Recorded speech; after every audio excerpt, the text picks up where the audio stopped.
ശിവപ്രസാദ്, ഇത് സമസ്ത തീരുമാനിച്ചു പറയുന്നത് അല്ലല്ലോ. നോക്കൂ, സമസ്തയുടെ യുവജന വിഭാഗം, അതായത് ഈ പുതിയ കാലത്ത് ജീവിക്കുന്നവർ, പുതിയ കാലത്ത് ശരിയും തെറ്റും വിളിച്ചു പറയേണ്ടവർ, അതിനനുസരിച്ച് മാറേണ്ടവർ, അതാണല്ലോ ഏത് മതത്തിലായാലും ഏത് സമൂഹത്തിലായാലും യുവജനം ചെയ്യേണ്ടത്. അപ്പോൾ ഇനിയും നേരം വെളുത്തിട്ടില്ല ഞങ്ങൾക്ക് എന്ന് പറയുകയാണോ, വിളിച്ചു പറയുകയാണോ ഈ സമസ്തയുടെ യുവജന സംഘടന?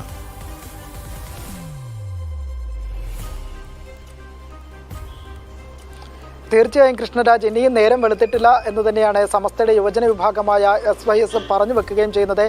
കാരണം കാലാകാലങ്ങളായി നിലവിൽ ഇത്തരത്തിലുള്ള കാര്യങ്ങളിലേക്ക് ഇസ്ലാം നിശ്ചയിച്ചിട്ടുള്ള അതിർവരമ്പുകളുണ്ട്. നേരത്തെ നമ്മളോട് സംസാരിച്ച കുഞ്ഞബ്ദുള്ള പോലും ഇത്തരത്തിൽ പറഞ്ഞു വെക്കുന്നത് അത് തന്നെയാണ്. അതായത് ഈ SYSന് സമസ്തയ്ക്കൊരു നിലപാടുണ്ട്. ആ സമസ്തയുടെ നിലപാട് അത് അനിവാര്യമായ ഘട്ടം തന്നെയാണെന്നാണ് പറയുന്നത്. നമ്മൾ ഇത് പല നേതാക്കളും, സമസ്തയോട് ബന്ധപ്പെട്ട പല നേതാക്കളോടും ഇത്തരത്തിൽ അതിൻ്റെ ചുമതല വഹിക്കുന്ന നേതാക്കളോട് സമീപിച്ചപ്പോൾ, ഇക്കാര്യം സമീപിച്ചപ്പോഴും പറയുന്നതും ഈ ഒരു അനിവാര്യതയാണ് പറയുന്നത്. പ്രധാനമായും ഹജ്ജിനടക്കം പോകുമ്പോൾ സ്ത്രീകളും പുരുഷന്മാരും ഇടകലരുന്നുണ്ട്. പക്ഷേ എന്നാൽ ചില ഘട്ടങ്ങളിൽ അനിവാര്യത അതിവിടെ ചില സ്ഥലങ്ങളിൽ പ്രായോഗികമാകേണ്ട ഘട്ടങ്ങളുണ്ട്. അങ്ങനെ ഒരു നിഷ്കർഷിച്ചിരിക്കുന്ന സ്ഥലങ്ങളിൽ ഇസ്ലാം മത വിശ്വാസികൾ സ്ത്രീയും പുരുഷനുമായാൽ പോലും അവർക്ക് അതിർവരമ്പുകളുണ്ട്. ആ അതിർവരമ്പുകൾ ഭേദിക്കാൻ പാടില്ല എന്ന് തന്നെയാണ് പറഞ്ഞു വെക്കുകയും ചെയ്യുന്നത്. ഒപ്പം തന്നെ പ്രധാനപ്പെട്ട ഒരു കാര്യം കൂടി പറഞ്ഞു വെക്കുന്നുണ്ട് ഇവർ.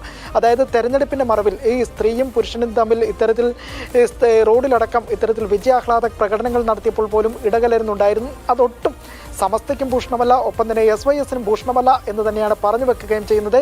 എന്തായാലും ഇത്തരത്തിൽ മുതിർന്ന സമസ്തയുടെ നേതാക്കളൊന്നും തന്നെ പ്രതികരിക്കാൻ ഇതുവരെ തുനിഞ്ഞിട്ടില്ല. നമ്മൾ ഇവരോടക്കം തന്നെ ഇത്തരത്തിൽ പ്രതികരണങ്ങൾ ആരാഞ്ഞിരുന്നു. പക്ഷേ എന്നാൽ ഈ കാര്യങ്ങളിലൊന്നും തന്നെ ഒരു നിലപാടിലോ അല്ലെങ്കിൽ ഒരു പ്രതികരണത്തിനോ മുതിരാൻ തന്നെ സമസ്തയുടെ മുതിർന്ന നേതാക്കളാരും തന്നെ തയ്യാറായിട്ടില്ല. എന്തായാലും വരും മണിക്കൂറുകളിൽ അത് ലഭ്യമാകുമെന്ന് തന്നെയാണ് നമ്മൾ പ്രതീക്ഷിക്കുന്നത്. പ്രധാനമായി ഇത്തരത്തിൽ SYS പല യുവജന സംഘടനകളുണ്ട്, പല സംഘടനകളുടെയും യുവജന പ്രസ്ഥാനങ്ങളുണ്ട്. ആ പ്രസ്ഥാനങ്ങളെല്ലാം തന്നെ മാറുന്ന സാഹചര്യത്തിനനുസരിച്ച് പുതിയ രീതികൾ, പുതിയ പരിഷ്കാരങ്ങൾ കൊണ്ടുവരുമ്പോഴും സമസ്തയുടെ ആ യുവജന വിഭാഗമായ SYS ആ പഴയ നിലപാടിലും ആ ഇരുണ്ട യുഗത്തിലും ഇപ്പോഴും ജീവിക്കുന്നു എന്നതിന് ഏറ്റവും വലിയ തെളിവ് കൂടിയാണ് ഇപ്പോൾ പുറത്തു വന്നിരിക്കുന്ന ഈ പ്രമേയം. കൃഷ്ണരാജ്.